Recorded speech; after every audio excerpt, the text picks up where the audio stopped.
Wait, is there anybody out there who likes waiting? Why is it hard to wait for an appointment, say at the doctor's, without reading a magazine?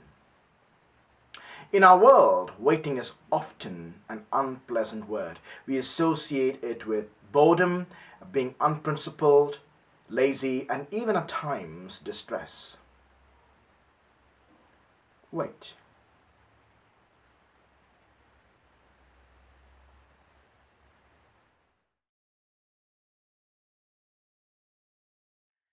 Waiting requires patience, and I don't have any. It's a bit inconvenient. Waiting is all the harder when one of the addictions we have, I think especially in the West, is a dependency to productivity. Many of us are driven by a pursuit of success, achievement, ambition, and often this is mixed with a sense of guilt, shame, pride, and even the fear of missing out. Do you find yourself sitting in God's waiting room? I realize that many people are, some enforced, and other times people waiting voluntarily. I'm thinking of someone like Joseph in the Bible. I wonder what he was doing when he waited 13 years in prison before God promoted him to the next assignment. And I've often thought of Moses and wondered if Moses was a bit agitated as he waited 40 years in the desert before being sent by God to deliver the Hebrews from slavery. I think a lot of people, a lot of the time, are waiting. And I don't think it's easy. However, I do think God calls people to wait at times.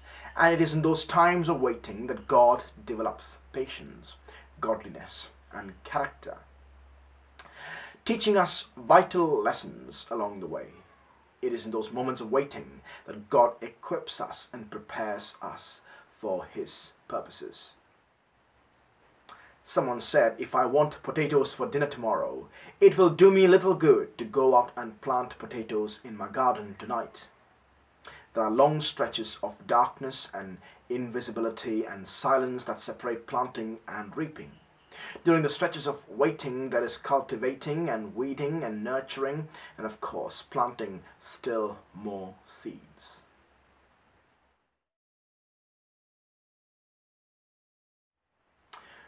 2014 has been a year of waiting for us as a family. One of the things I sense the Lord has been whispering to me over the last 2 years has been the call to wait, most powerfully to the psalmist, who writes, "Wait for the Lord, be strong, take heart, wait for the Lord." I'm beginning to appreciate waiting as an act of obedience. In that sense, it is right and good. The questions I have as I wait are, how do we wait in hope? How do we wait with a sense of anticipation and expectation? How do we actively wait, holding on to the promises of God? A waiting person is a patient person, said Henry Nouwen. The word patience means the willingness to stay where we are and live the situation out to the full in the belief that something hidden there will manifest itself to us. Wait for the Lord. Be strong. Take heart. Wait for the Lord.